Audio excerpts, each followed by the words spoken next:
प्रसङ्ग एक सवाल अनेकको आजको विशेष एक्सक्लुसिभ श्रृङ्खलामा यहाँहरूलाई हार्दिक स्वागत अभिवादन गर्दछु म एलपी शर्मा।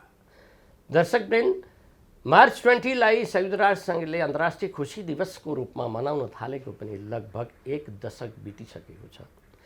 यो खुसी के हो, खुसीका सोर्सहरू के हुन्, यसका स्रोतहरू कहाँबाट प्राप्त हुन्छ र मान्छे कुन समयमा अत्यधिक खुसी हुन्छ र निराश कति बेला हुन्छ, यो निकै जटिल विषय छ। आजको यस जटिल विषयलाई हामीले केही क्षण अन्तर्संवाद गर्नको लागि, यसभित्र पसेर पर्गेल्नका लागि आज हाम्रा सामु एक विशिष्ट अतिथि भानुगुरु हुनुहुन्छ। उहाँको नाम नै काफी छ, यहाँभन्दा अगाडि परिचय दिइराख्नु पर्दैन। तथापि उहाँ एक विख्यात मोटिभेसनल स्पिकर हुनुहुन्छ। राष्ट्रिय अन्तर्राष्ट्रिय मञ्चहरूमा उहाँले आफ्नो मोटिभेसनल स्पिच दिनुहुन्छ। एक मोटिभेसनले व्यक्तिको जीवन परिवर्तन गर्न सक्ने क्षमता राख्छ र एपेक्स कलेजका पूर्व प्रिन्सिपल हुनुहुन्छ र एक तत्त्ववेत्ता हुनुहुन्छ, मन्त्रद्रष्टा हुनुहुन्छ र जीवन विज्ञानको संस्थापक प्रणेता हुनुहुन्छ। आज हामीले यो खुसी र खुसीका विभिन्न आयामहरूबारे उहाँसँग बसेर अन्तर्संवाद गर्नेछौँ। अब कुनै विलम्ब नगरी म गुरुदेवलाई यस कार्यक्रममा हार्दिक स्वागत गर्छु। स्वागत छ गुरुदेव यस कार्यक्रममा। धेरै धन्यवाद। अब गुरुदेव, हाम्रो अन्तर्संवादको सिलसिला यसैबाट सुरु गरौँ। हजुर। यो संयुक्त राष्ट्र सङ्घले मार्च 20 आजकै दिनलाई इन्टरनेसनल डे अफ ह्याप्पिनेसको रूपमा मनाउन थालेको दशक बितिसक्यो। अब यो एक दिनको विशेषले व्यक्तिलाई खुसी बनाउनको लागि योगदान दिन्छ कि एक दिनको प्रयासले व्यक्तिलाई खुसी पार्न सक्ने नसक्ने के कसो हो? पहिले त म सबैलाई, यहाँ लगायत सबैलाई यो विश्व खुसी दिवसको उपलक्ष्यमा खुसियालीले भरिएको बधाई अनि शुभकामना व्यक्त गर्छु। मनुष्यभित्र खुसी जुन छ, सालको 365 दिन, हप्ताको 7 दिन र दिनको 24 घण्टा पुग्ने छ। खुसी त्यो हदसम्म छ, त्यति हदसम्म छ। अब त्यो खुसी छ भन्दैमा आफै प्रकट त हुँदैन। त कमसेकम संयुक्त राष्ट्र सङ्घले एक दिनलाई मनाउन त थाल्यो। हो, संयुक्त राष्ट्र सङ्घले एक दिन मनाउँछ, बाँकी 364 दिन आफूले थपौँ, होइन? आफूले थपौँ। त त्यसरी हामी यसलाई एकदमै सकारात्मक एउटा कदमको रूपमा लिएका छौँ। यो वर्ल्ड ह्याप्पिनेस डेलाई, इन्टरनेसनल ह्याप्पिनेस डेलाई असाध्यै सकारात्मक कदमको रूपमा हामीले लिएका छौँ। अब गुरुदेवले बडो राम्रो प्रसङ्ग यसमा उठाउनु भयो कि एक दिन त युएनले हामीलाई सम्झायो, बाँकी 364 दिन खुसी रहने जिम्मेवारी त हाम्रो आफ्नै हो। खुसीलाई यसरी व्यक्तिले आफूले खोजेर निकाल्ने हो अथवा बाहिरको परिस्थिति, वातावरणले व्यक्तिलाई खुसी बनाउँछ, के रहेछ? यो त मूल प्रश्न, पहिलो प्रश्न हेर्नुहोस्। खुसी व्यक्तिभित्र हुन्छ र उसले आफ्नो जुन खुसीको भित्रको एउटा स्रोत छ नि, त्यो स्रोत चाहिँ व्यक्तिले कतिखेर प्रकट गर्न सक्छ भन्दा बाहिर अनुकूल परिस्थिति भयो भने बल्ल प्रकट हुन्छ, प्रतिकूल परिस्थितिमा प्रकट हुँदैन। त्यसकारणले तपाईँले यो चाहिँ खुसी मापनको जुन यो इन्डिकेटर इन्डेक्स जुन छ, यो इन्डेक्स यहाँले हेर्नुभयो भने त्यसमा चाहिँ के भनेको छ भने मुख्यतः यो पटक दुईवटा कुरालाई ध्यानमा राखेको छ। कोभिडको बेलामा व्यवस्थापन कसरी भयो, विशेष गरी शासन, सरकारी शासन, प्रशासनको व्यवस्थापन कसरी भयो, प्रशासकीय व्यवस्थापन कस्तो भयो, शासकीय भनौँ न। अनि त्यसपछि दोस्रो चाहिँ व्यक्ति आफूले जीवनलाई कसरी निर्वाह गर्न सक्यो। यी दुईटा कुरा, एउटा त बाहिरको वातावरण, अर्को व्यक्तिको आफ्नो पहल कदमी, यी दुईको आधारमा नापेको छ। यी दुईटा चाहिँ प्रकट हुने तरिका हुन् क्या। शासन ठिक छैन, मेरो देशको शासन व्यवस्था ठिक छैन भने पनि मेरो खुसी प्रकट हुन सक्दैन। आफू दमित छम, कहीँबाट थिचिएको छ भने पनि प्रकट हुन सक्दैन। र मेरो मनस्थिति ठिक छैन भने पनि प्रकट हुन सक्दैन। तर एउटा मनस्थिति र अर्को परिस्थिति भनौँ न, यो त स्थिति हो, खुसी त स्थिति हो। तर त्यो स्थितिले एउटा मनस्थिति खोज्छ अनि परिस्थिति खोज्छ। यी दुईटा चाहिँ यो चाहिँ वर्ल्ड ह्याप्पिनेस इन्डेक्सले नापेको छ र नापेर नेपाललाई पनि कुनै एउटा श्रृङ्खलामा राखिदिएको छ। अब यो ह्याप्पिनेस रोमा नेपाल कहाँ छ र इन्डेक्सको बारेमा एकछिन पछि म फर्केर आउनेछु। अब यसमा गुरुदेवसँग मलाई एउटा जिज्ञासा के लाग्यो भनेदेखि खुसीको स्रोतको बारेमा गुरुदेवले भन्छु, मानिसको भित्रपट्टि अन्तर्निहित खुसीका धेरै स्रोतहरू छन्, तर त्यो प्रकट हुनको लागि एउटा वातावरण चाहिन्छ। तर अब मैले यस्तो मान्छे देख्छु गुरुदेव कि योग्यता, स्थिति, अवस्था, हैसियत दुईजना मान्छेको बराबर छ। एउटा जीवनमा अत्यधिक खुसी छ, हरदम खुसी छ, हर पल खुसी छ, अर्को हर पल निराश छ, हर पल बेखुस छ। यस्तो किन हुन्छ? अब यहाँ 3 प्रकारका मान्छे छन्, हेर्नुहोस् ल, 3 प्रकारका मनुष्य छन्। एउटा मनुष्य के छ भने तपाईँले भन्नुभयो नि, एउटै यी दुईटाको परिस्थिति एउटै छ र पनि एउटा खुसी छ, एउटा दुःखी छ। किनभने एउटा परिस्थितिको आधारमा खुसी वा दुःखी हुने मान्छे, अर्को आफ्नो मनस्थिति कमजोर बनायो भने दोस्रोले मनस्थिति ठिक छैन भने पनि खुसी प्रकट हुन पाउँदैन हो। त परिस्थिति ठिक छ, मनस्थिति ठिक छ, यी दुईटै ठिक छन् भने खुसी प्रकट हुन्छन्। यी 2 प्रकारका मान्छे भए। तर तेस्रो प्रकारको मान्छे पनि छ। तेस्रो प्रकारको मान्छे चाहिँ भगवान शिव जस्तो क्या। ऊ चाहिँ के भने कैलाशको टुप्पोमा बसेको छ, जहाँ चिसो नै चिसो छ, खरानी बाहेक केही दलेको छैन। अब उसले परिस्थितिलाई पनि ध्यान दिएको छैन, मनस्थितिलाई पनि ध्यान दिएको छैन, आफूभित्रको खुसीको मूलमा सिधै फर्केको छ। त्यस्तो प्रकारको मनुष्य विकास नभइन्जेल त परिस्थिति सुधार्नै पर्यो, मनस्थिति सुधार्नै पर्यो, अरू कुनै उपाय छैन। मनस्थिति त्यसो भए त यो खुसीको मूलमै निवास गर्न सक्नुपर्छ, अनि खुसी चाहिँ उसको लागि हरदम 24 घण्टा प्राप्त हुन्छ। अब त्यो छ, त्यसको विषयमा अहिले यहाँको कहीँ जिज्ञासा आयो भने चर्चा गरौँला। फेरि खुसीको स्रोत के हो भनेर। खुसी प्रत्येक व्यक्तिभित्र छ। त्यस कारणले त हेर्नुहोस् त, मेरो खुसी प्रकट हुने माध्यम भएन भने खुसी जब दब्छ त्यसलाई डिप्रेसन भनिन्छ। डिप्रेसन भने कहीँ दबेर बस्यो, निस्कन पाएन, डिप्रेसन हो, निस्कन पाएन। खुसी हरेक व्यक्तिभित्र छ। त्यो खोजेर बाहिरबाट खोजेर ल्याउनै पर्दैन। बाहिर त खालि त्यो चाहिँ त्यसको चाहिँ परिस्थिति र मनस्थिति मिलाउने मात्रै अनुकूल व्यवस्था छ कि प्रतिकूल छ भन्ने मात्रै हो। भित्रको खुसी प्रकट हुनलाई सहज वातावरण छ भने प्रकट हुन्छ। अब तपाईँ र म अहिले झगडा गरिरह भने हाँस्दैन थियौँ होइन।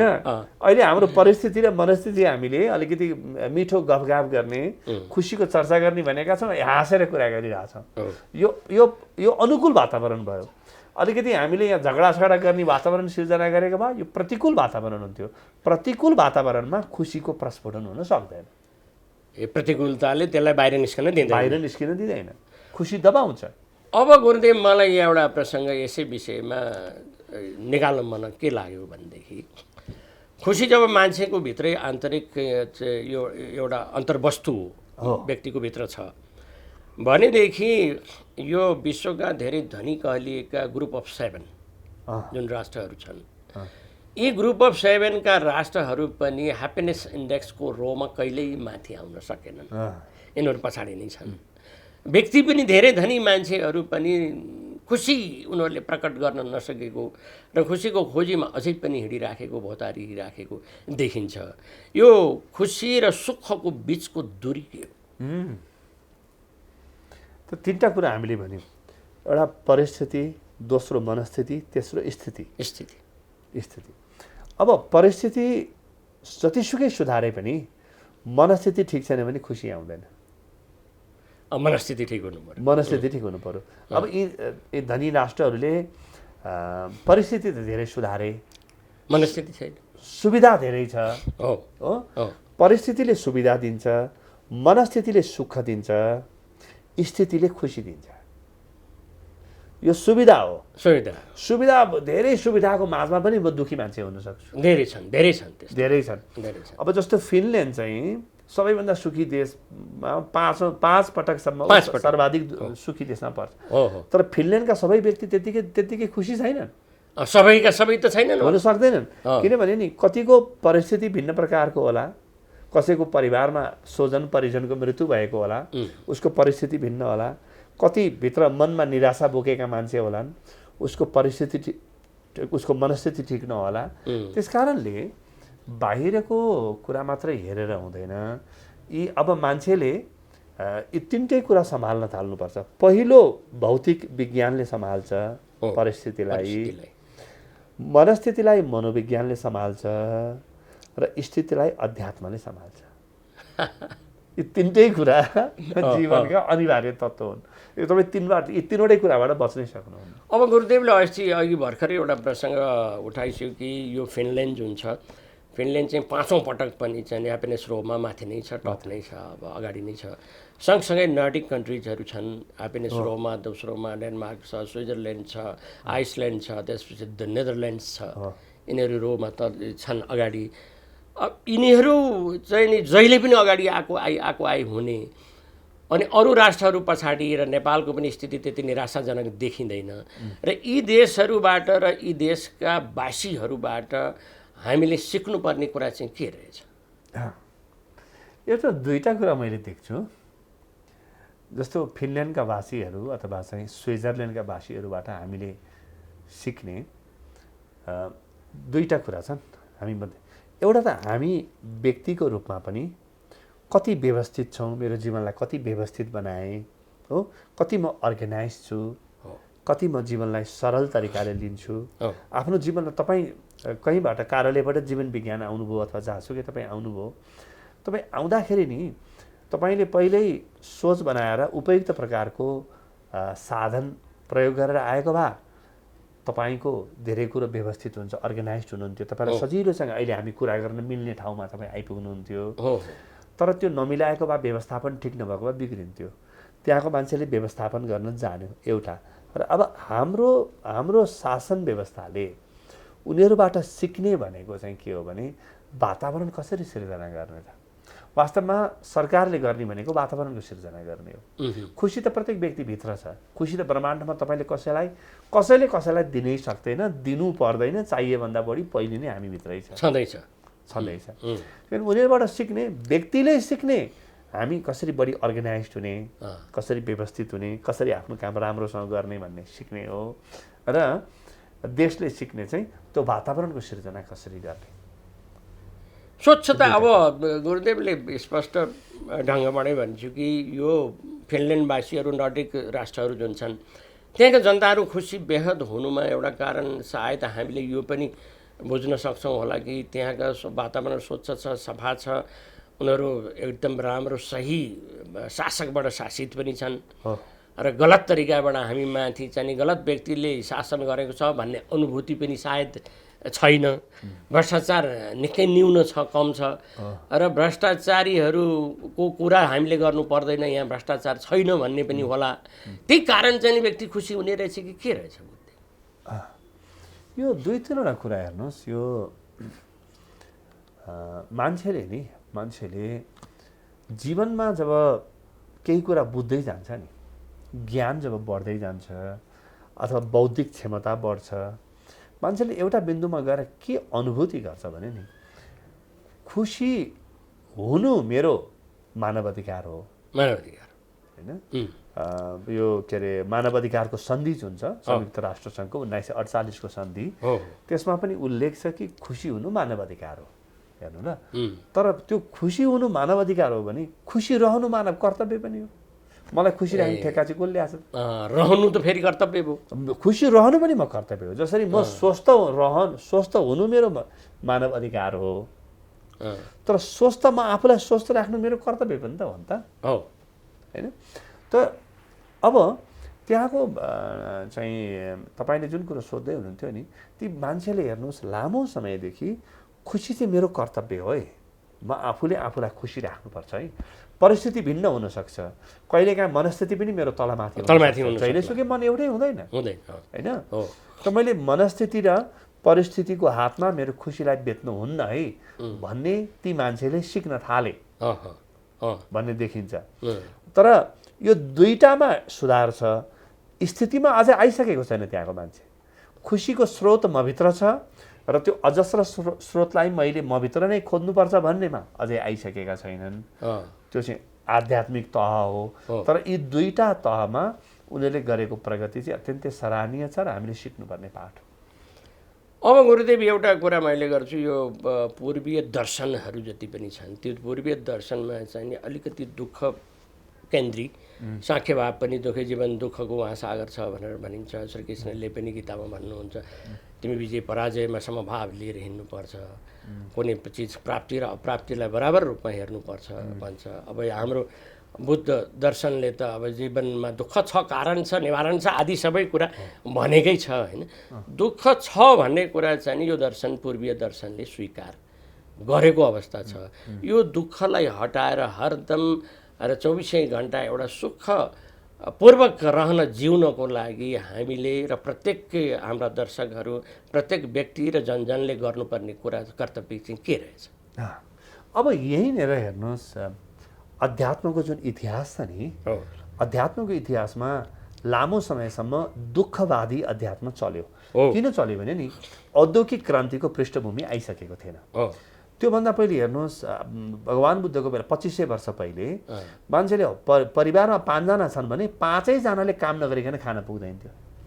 काम पनि 8-10 घन्टा खेतमा काम गर्नु पर्थ्यो, घाम होस् कि पानी होस् है, हुरी चलोस् कि तपाईँको चाहिँ असिना परोस् अथवा चाहिँ शीत लहरा होस् है। त्यो त्यहाँ त्यतिखेर चाहिँ के भने दुःख जीवनको अनिवार्य अङ्ग थियो। त्यस कारणले भगवान् बुद्धले दुःख जीवनमा छ भनेर भन्नै पर्यो। तर आज जन्मिने बुद्धले त्यस्तो भन्दैन। अब के भन्छ भने नि यो दुःख जीवनको अनिवार्य तत्त्व भन्दैन। अब त विज्ञानले धेरै दुःख त कम गरिसक्यो, परिस्थितिजन्य दुःख त कम गर्यो, मनस्थितिजन्य दुःख पनि त धेरै कम भयो। मनोविज्ञानका धेरै औषधिहरू बनेका छन्, धेरै विधिहरू बनेका छन्, जरवादी बुद्धहरू आए।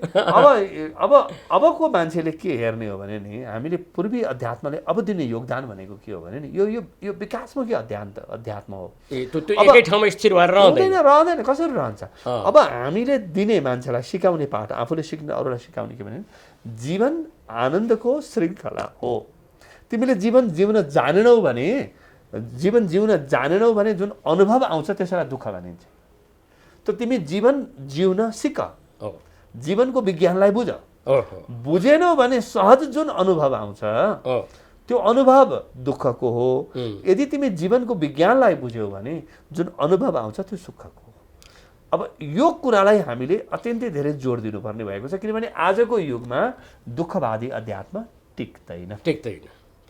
अब गुरुदेव, मैले एउटा स्पष्ट ढङ्गबाट एउटा जिज्ञासा राख्न चाहेँ कि गुरुदेवमा अघि मैले भने एउटा मन्त्रद्रष्टा हुनुहुन्छ, तत्त्ववेत्ता हुनुहुन्छ, अब यो जीवन विज्ञानको संस्थापकै हुनुहुन्छ। अब यो व्यक्तिलाई खुसी राख्नको लागि आध्यात्मिकताको भूमिका चाहिँ नि कस्तो खालको हुन्छ? कति राम्रो। हामीले 3टा कुरा भनिरहेछौँ, एउटा परिस्थिति, मनस्थिति र स्थिति, व्यक्तिभित्रको स्थिति हो है। अब अध्यात्मले के गर्छ भने नि अध्यात्मले परिस्थितिमा खास जोड दिँदैन, परिस्थितिमा ध्यान जाँदैन खास, किन परिस्थिति चाहिँ व्यक्तिको नियन्त्रणमा हुन्छ।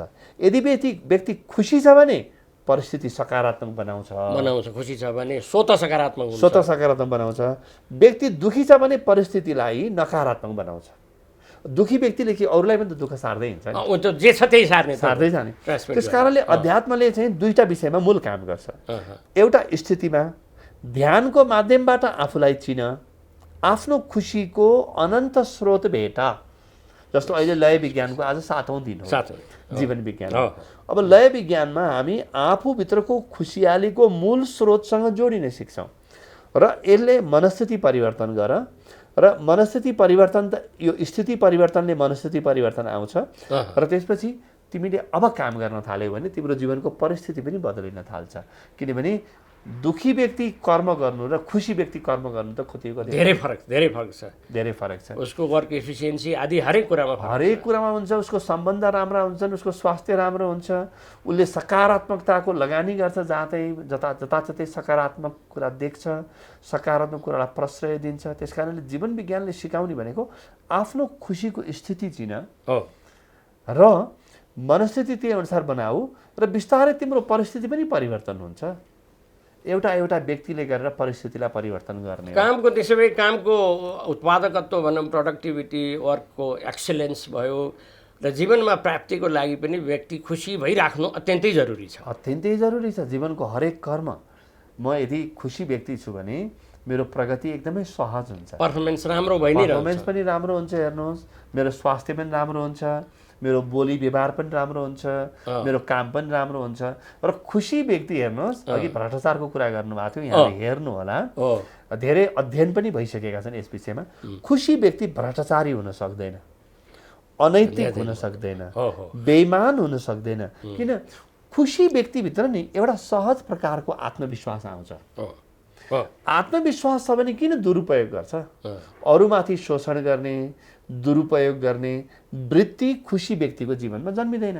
त्यस कारणले यो त बडो राम्रो भएको छ कि अब हामीले खुसी व्यक्ति निर्माण गर्ने सोच गर्नुपर्छ। व्यक्तिलाई उसको मूल खुसीमा कसरी फर्काउने, यसको अभियान हामीले चलायौँ भने पूर्वी अध्यात्मले दिने अभियान यही हो। अब यही भन्न थाल्यो गुरुदेव, ग्रस नेसनल प्रडक्ट भन्दा पनि सबै राष्ट्रहरूले ध्यान दिनुपर्ने ग्रस नेसनल ह्याप्पिनेस, GNH हो के छ भन्ने कुरा।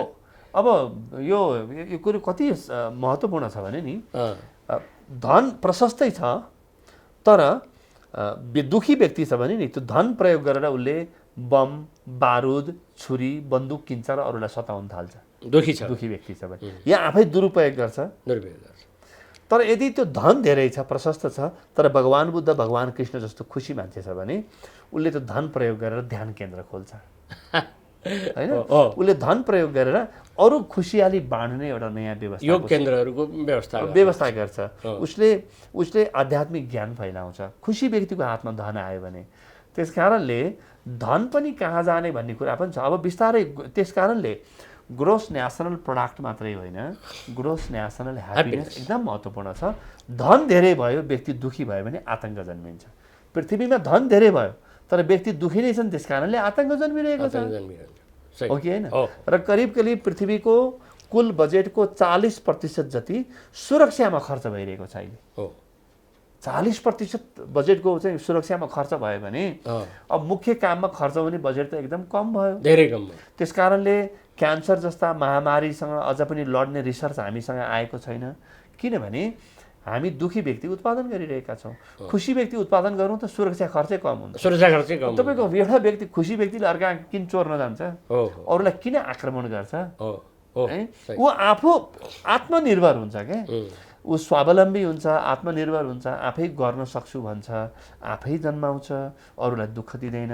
त्यस कारणले अब विश्व यो चाहिँ एउटा चेतनामा, वैश्विक चेतनामा खुसी चाहिँ सबभन्दा महत्त्वपूर्ण हो, धन सम्पत्ति भन्दा पनि महत्त्वपूर्ण, धेरै महत्त्वपूर्ण देखिसके मान्छे। चाहे परिवारमा होस्, चाहे राष्ट्रमा होस्, जे होस्, खुसी हामीले कति प्रकट गराउन सक्यौँ, कति प्रकट गर्न सक्यौँ, बस कति अनुभव गर्न सक्यौँ मान्छेले, बस त्यो नै धेरै महत्त्वपूर्ण, त्यो धेरै महत्त्वपूर्ण। अब गुरुदेव मलाई अब यो एकछिन हामी यो वर्ल्ड ह्याप्पिनेस इन्डेक्सको नेपालपट्टि फर्केर आउँ। यसको नेपालको रोमा चाहिँ नेपालले निकै प्रगति गर्दै गर्दै आएर अहिले 87th पोजिसनमा नेपाल देखिन्छ र नेपालका छिमेकी राष्ट्रहरू चीन पनि नेपालभन्दा पछाडि नै छन् ह्याप्पिनेस इन्डेक्समा। इन्डिया त धेरै पछाडि छ, कैयौँ कोसौँ दूर छ। त्यसपछि हाम्रो छिमेकी राष्ट्रहरू बाङ्लादेश पछाडि छ, श्रीलङ्का पछाडि छ, पाकिस्तान पछाडि छ, सबै पछाडि छन्। भलै नेपालको आर्थिक स्थिति अवस्था उनीहरूभन्दा धेरै न्यून छ, तर पनि नेपाल चाहिँ नि यो ह्याप्पिनेस इन्डेक्समा यति माथि रहनुमा चाहिँ नेपाल सरकारको भूमिका हो कि नेपालीहरूको अन्तर्मनको कारण हो कि के कारण हो? मैले देखेको यो हाम्रो लामो समयको धार्मिक संस्कार हो। अब राजनीतिले भयानक राम्रो गरेर हामीलाई खुसी बनाएको छैन, होइन? त्यो बन्दै जाला, त्यसको आफ्नो बाटो छ। तर हामीले हेर्नुहोस्, भूकम्पको बेलामा जस्तो जीवन विज्ञानबाट हामी लाखौँ मान्छेको माझमा पुग्यौँ, हामीले सेवा पुर्यायौँ, परामर्श पुर्यायौँ, सामानहरू बाँड्यौँ। त हामीले के देख्यौँ भने नि, भूकम्पको भोलिपल्ट आफ्नो घर भत्किएको छ। सानो एउटा घरबाट एउटा सानो चाहिँ एउटा खटिया निकालेर बाहिर बसिया छ, तर परिवार बसेर हाँसिरहेछन् है। यो के हो भने नि, हामी कहाँ पारिवारिक भावना छ, सहयोगको भावना, एकदमै परिवारको भावना भनेको के हो भने नि, व्यक्तिवादी हाम्रो संस्कृति बनेको छैन। हेर्नुहोस्, पश्चिमा संस्कृति व्यक्तिवादी बन्यो, हामी परिवारवादी छौँ। परिवारको व्यक्ति देख्ने बित्तिकै हामी खुसी हुन्छौँ र त्यो परिवारमा बिस्तारै बिस्तारै कस्तो बनायौँ हामीले भने नि, गाउँघरका मान्छे पनि कोही फुपू, कोही पुसाजु, कोही मामा, कोही माइजू भन्छौँ, हामी नाता लगाउँछौँ। यसले गर्दाखेरि नि जसलाई देखे पनि मेरै मान्छे देखेँ भन्ने भाव आउन थाल्यो। एउटा यो मैले देख्छु। अर्को, हामी नेपालीहरूमा नि सहनशीलता अत्यधिक छ। सहनशीलता नि त्यो हाम्रो मान्छेहरूको काममा पनि देखिन्छ। त्यो भारी बोकेको छ तर सुसेली मार्दै हिँडेको छ।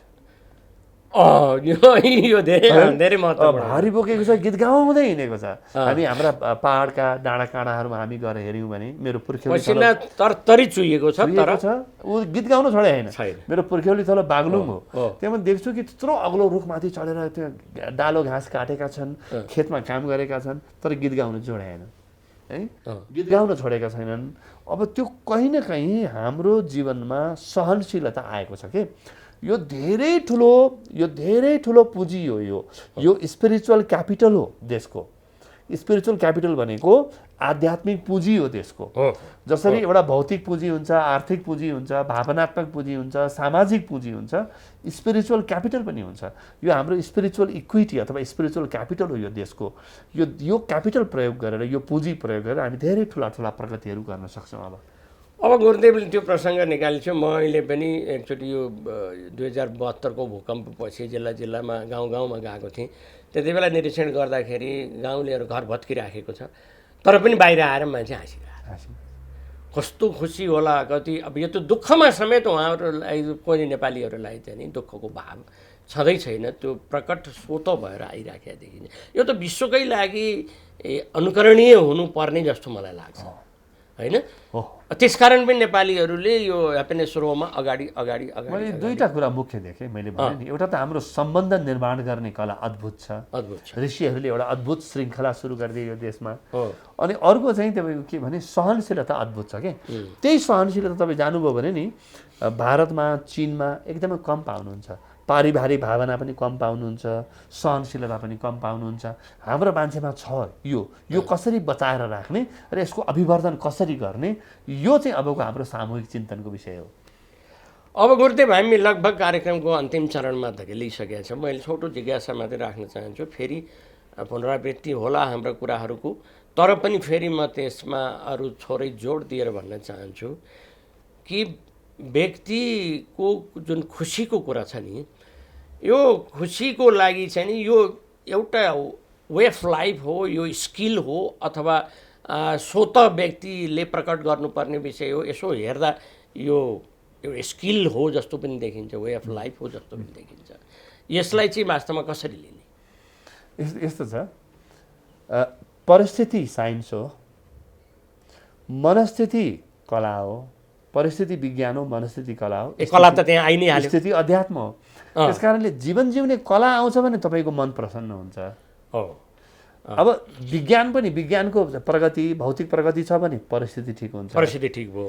तर आध्यात्मिक ज्ञान छ भने तपाईँको स्थिति पनि ठिक छ, मनस्थिति मात्रै होइन, स्थिति पनि ठिक छ, स्थिति पनि ठिक हुन्छ। त्यस कारण यी तीनवटालाई हामीले सम्हाल्न सिक्नुपर्छ। र नेपालको पुरै विश्वलाई दिन सक्ने देन भनेको नि, हामी कुनै दिन विश्व गुरु थियौँ, र अब पनि हामीले दिन सक्ने देन भनेको पूर्वीय अध्यात्म हो। त्यो पूर्वीय अध्यात्म पनि अलि विकासको सिद्धान्त जोडिएको, सुखलाई, आनन्दलाई, खुसीलाई केन्द्रबिन्दु मानेर त्यही अनुसारको साधनाका पद्धतिहरू, त्यही अनुसारको जीवन जिउने कला हामीले निर्माण गर्ने, जुन जीवन विज्ञानमा हामीले ठिक त्यही नै गरिरहेका छौँ। त्यस कारणले हामीले मनुष्यलाई दिन सक्ने, पृथ्वीलाई दिन सक्ने धेरै योगदानहरू छन्। कुनै दिन यी योगदानहरूको पनि चर्चा होला, संयुक्त राष्ट्रसङ्घमा पनि कुरा आउलान्, तपाईँ यस्तो सञ्चार माध्यमले पनि कुराहरू उठान गर्लान्। हामीले मनुष्यतालाई के दिन सक्यौँ भनेर त्यसको लेखाजोखा होला। मलाई लाग्छ त्यो दिन धेरै पर छैन, हामी त्यो परीक्षा पनि उत्तीर्ण हुने तयारीमा छौँ। अब अन्तिम जिज्ञासा मैले गुरुदेवलाई राखेँ कि आजको यो एपिसोडमा हाम्रा तमाम दर्शकवृन्दहरूले जुन हेरिराख्नुहुन्थ्यो र उहाँले वर्ष दिनसम्म पुरै खुसी हुनको लागि र खुसी भएर बाँचिराख्नको लागि गुरुदेवले दिने छोटो सन्देश र टिप्स के हुनुहुन्छ? बस दुईटा कुरा यो के भने नि, बस दुईटा कला जीवनमा आयो भने नि जीवनमा खुसी अथाह आउँछ, त्यो भित्र छ। र जुनसुकै परिस्थितिको बावजुद पनि खुसी हुन सक्छौँ हामी। त्यो दुईटा कुरा के हो भने नि, अरूलाई प्रेम गर, आफूप्रति ध्यान गर। अरूलाई प्रेम गर, आफूप्रति ध्यान गर, ध्यानको कला सिक र अरूलाई प्रेम गर। यसरी हामी व्यक्तिको पनि धेरै ठुलो प्रगति हुन्छ। जस्तो मैले प्रेम गर्न थालेँ, प्रेमको कला मेरो जीवनमा आयो। मैले अरूलाई सहयोग गर्न थालेँ, सम्मान गर्न थालेँ। प्रेम भनेको के हो त? अरूलाई मैले केही दिन थालेँ, केही आफ्नो योगदान पनि गर्न थालेँ भने हाम्रा कार्यालयहरू एकदमै राम्रो हुनेछन्, हाम्रो शासन व्यवस्था पनि एकदम सुन्दर हुनेछ। त्यो पनि त प्रेमको कला हो, सेवा न हो बाहिर त। र व्यक्तिहरूले आफूलाई पनि चिनुन्, ध्यान गरून्। ध्यान गरेन भने त व्यक्तिले आफूलाई चिन्दैन। त बाहिरतिर फर्केर प्रेम गरून्, आफूतिर फर्केर ध्यान गरून्। यति मात्रै हामीले सिक्यौँ भने नि हामी यो वर्ल्ड ह्याप्पिनेस इन्डेक्समा अग्रणी ठाउँमा पुग्छौँ। पुग्नु मात्रै मैले गर्वको विषय ठान्दिनँ, हामी अरूलाई पनि केही दिन सक्ने स्थितिमा पुग्छौँ। त्यो हाम्रो गर्वको विषय हो।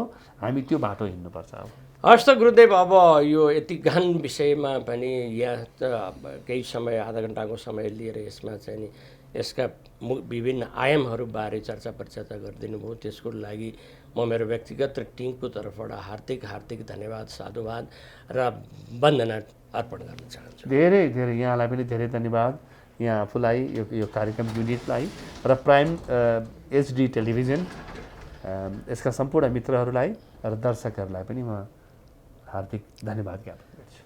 हस् त दर्शकबिन, आज हामी आदरणीय सम्माननीय गुरुदेव हुनुहुन्थ्यो भानु गुरुदेवसँग बसेर चाहिँ नि हामीले यो खुसीका विभिन्न आयामहरू, खुसी कसरी प्रकट हुन्छ आदि बारेमा हामीले चर्चा परिचर्चा गऱ्यौँ।